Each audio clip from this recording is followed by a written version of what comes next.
Hello to all my AP Environmental Science students. Mr. Sierra here. We're off on spring break, and I hope that you're catching up on some very much needed rest, or perhaps getting outside and enjoying the great outdoors, doing some recreation. This past quarter ended pretty quickly. We were just learning about energy resources and its impacts on the environment. And towards the end, we were talking about how we may not have an answer yet for what energy source would be the most sustainable for the future. But in the meantime, we could all be doing better in terms of energy conservation or efficiency, how we can make best use of our energy. So one way of doing that is for us to take a look at our lives and look at ways that we depend on electricity or energy of all sorts. And so your assignment this break, the project I posted online, is to do a home energy audit. It's a way of going around your house and looking at all the different things that we use that depend on energy, whether it's for electricity or heating, air conditioning, and other things. So we have lights, of course, and appliances. We have fans and air conditioning systems. They all take energy.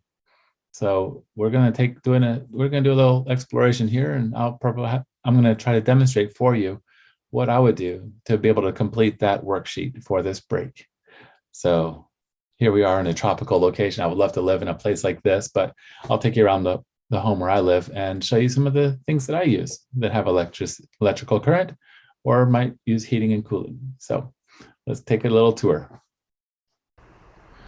So when you go to our assignments page in Canvas and look for the Spring Break Home Energy Audit, you'll see a brief description here with a link to the form that I gave out in class on the last day. Some people were absent on the last day, so I wanted to be able to explain how this works for everybody.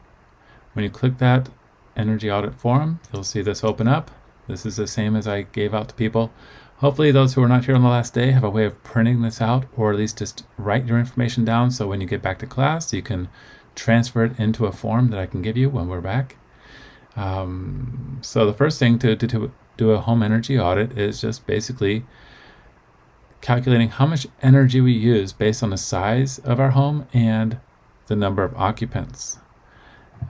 So we can basically divide it down by the number of people.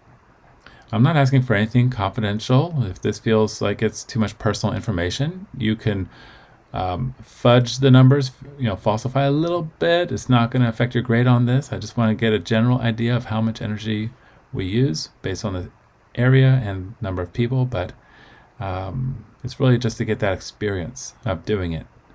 So the first thing is to figure out how big is your house, and there is a website we can go to. It's called Zillow.com. If you just put that into a web browser, Zillow.com, I got that weird parentheses on there. You can search by area. If I just go to Freedom High School, let me see where we are.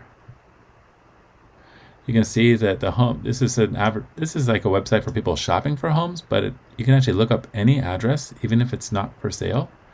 So if I go in on this map, we'll see Freedom High School right down here. And you can see some homes in the area that are for sale.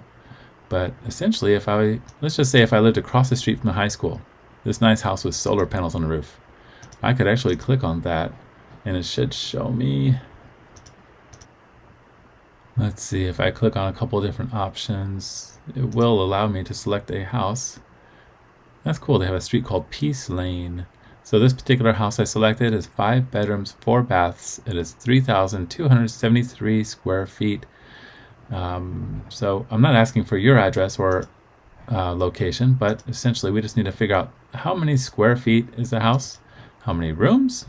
Now we should also include other rooms. Like most houses are based on the number of bathrooms or bedrooms and bathrooms, but you might just add kitchen, living room, just in general. How many areas would you consider to be a room? Sometimes like a laundry room is a little too small to count, but you just come up with an average number. How many stories? That should be pretty obvious if it's 1 or 2 stories. Some people live in townhomes where you have units divided by floor. You might be on a 2nd floor or a 3rd floor. So if that applies to you, you can just say, what floor do you live on? If you're in a 2-story house, you don't need to say what floor you live on. It's really if your family's on 1 floor versus other families that share the building. The number of occupants, I'm not including pets, even though they are wonderful for family, friends, just the number of people in your house. And again, if anything like this seems like it's too much personal information, you can fudge the numbers. I'm not so concerned about that. It's just practice, right? Okay, so moving on down, we need to look up an energy bill. So let me switch over and I'll show you an example of an energy bill that I would use where we live. So here you get a little peek at my PG&E energy statement for 1 month. We actually subscribe to paperless billing, so we get these online, but I printed it off just so I could edit out my personal information. You're not going to need to share yours with me, but we just need to be able to look up how much gas or electricity we use for a month. And here you can actually see what our total amount would be, but it's broken down, or that is actually combining gas and electric. So let's look at the next page. All right, on this page you are seeing it as purely the electric charges, not including gas.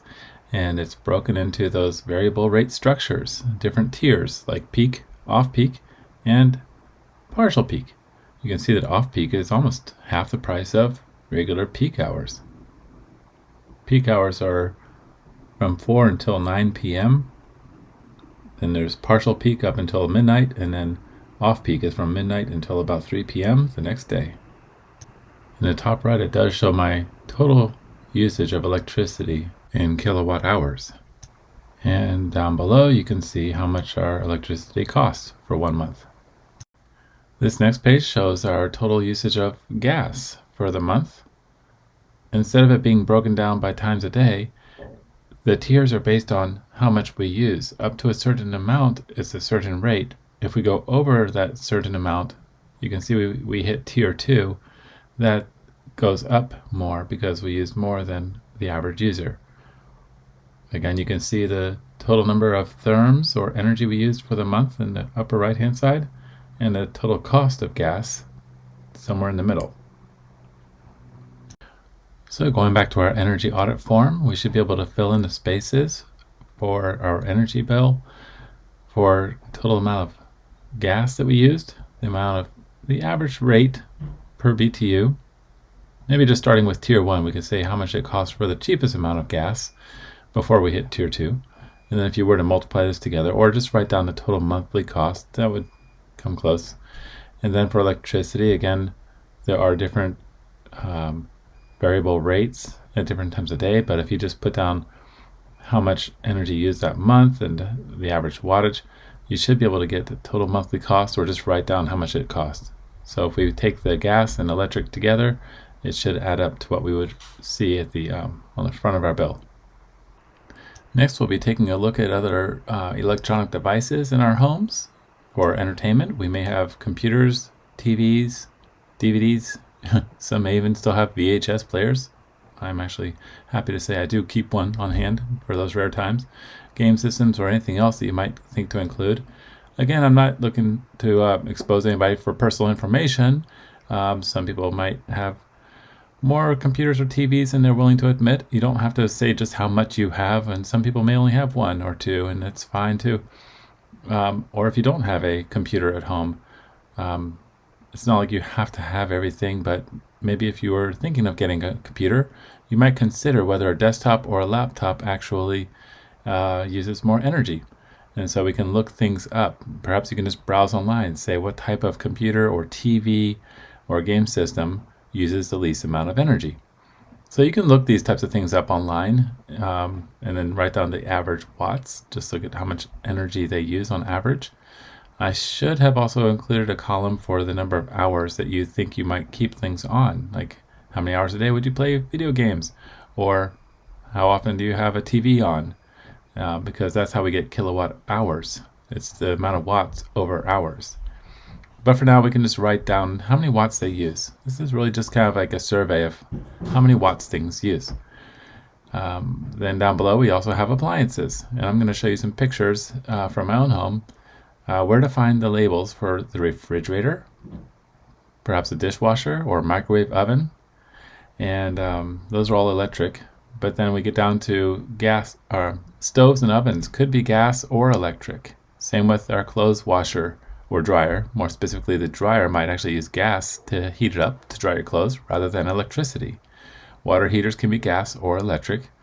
We also have I didn't put on here, the air conditioning and heating. Heating and air conditioning are two of the largest consumers of energy in our homes. But that might be a little bit harder to find, so just keep in mind that heating and air conditioning do take a lot of the energy, and that's really what adds up to your electric bill. So I'm going to show you some pictures of where to find the energy labels on refrigerators, dishwashers, and microwaves. When I opened my refrigerator, I found this label on the upper right-hand side stuck inside the fridge. I was looking at the label and did not see watts listed anywhere. I can see it shows volts. It shows 115 volts, which is close to a typical power outlet, which is 120 volts. It shows the amps is 6.5. So I had to look this up, and I found out that watts is basically amps times volts. So if I do 6.5 times 115 volts, that comes to 747.5 watts. That's almost, if you think of a kilowatt being 1,000 watts, it's about 3/4 of a kilowatt. That seems like a lot. And this fridge was from 2003. I think that they would definitely have more energy efficient refrigerators by now. The label on our microwave was a little bit harder to find. I had to pull it out from the wall and look behind it, and down there you can see the label, so I'll take a closer look. So again, I do not see watts listed on this, but I do see it's 120 volts, and it has a letter A, which would be amps, showing 13 amps. It's a lot more than the refrigerator. We don't keep our microwaves on all the time, but when I multiply these 13 times 120, that's over 1,560 watts of power. So that's like 1.5 kilowatts, 1,500 watts whenever you turn on this microwave. Again, this is from 1999, so I hope that there are more energy efficient ones today. The label on our dishwasher was a little bit tricky. It was sideways inside the frame of the dishwasher, but if I zoom in on this, you can see up close where it shows, again, 2.7 amps and 120 volts. So if I do the math, it is 320 watts, 320 watts when it's running. Next, I looked at the washing machine in our laundry room, and I actually couldn't find a label showing how much energy it uses. I may have to look this one up online, but at least it has the Energy Star rating. Our dryer actually uses gas for heating up and drying the clothes. So you can see on here that it has a label that shows natural gas. It does have the 120 volts and 6 amps, so it uses electricity to turn the drum inside the dryer, but then it's also using gas to heat it up, so it's a combination of the two. So we go back to our energy audit worksheet and just fill in the average number of watts for each of those appliances, or if it is gas, I would just say simply just check if it's gas or electric. If it's just gas, we don't have to put watts, except that my dryer, the clothes dryer, did have gas and electric, so I can put the average watts, but we don't typically have to list the number of BTUs or therms in terms of gas. Just check if it's a gas stove or a gas heater, things like that. So going on down to the next page. We may have different number of rooms in our houses, and again, these could be bedrooms, bathrooms, kitchens, living rooms. I just want you to select 5 rooms in your house and then calculate how much energy you would use just for the light bulbs. How many light bulbs you have in each room, and how often you typically have them on. How many hours a day, just a ballpark guess. So if I was to list things like, the kitchen, I can go through and see how many types of bulbs do we have. How many are actually incandescent? How many are fluorescent? Or do we have LEDs? I'm going to show you examples of each of these, and then how many watts, the average number of watts per bulb, and just a ballpark guess of how many hours you would have them on per day. So let's take a look at some of those light bulbs. Here you can see that light bulbs come in all shapes and sizes. Starting on the left-hand side, we have the typical incandescent. These have a filament. You can see a wire inside there. It's like a toaster oven. That wire will actually heat up and glow. It glows when it gets hot, and it's actually getting, hot to the touch, which people don't like to handle those bulbs, but you're losing heat, losing energy in the form of heat. If you have these types of bulbs in your house, to determine the amount of energy, you can see right there, it shows 40 watts on the end of the bulb. But again, because they get hot, you don't want to touch these unless they've cooled down long enough. When you turn them off, you can just look and see if you can see that number. There it shows 40W, 40 watts. But then we have replacement bulbs. These are the fluorescent bulbs you might see in ceilings, like those long tubes. These are rated at, let's see, from IKEA, they actually say that they're 11 watts, but they're equivalent to a 60-watt light bulb. So they're that style. Here's another one. This is called Spiromax. It looks like that, ice cream cone shaped bulb. Down below, you can see it shows how many watts. It says right there on the left-hand side, 13 watts. These Max light bulbs. They are Energy Star rated.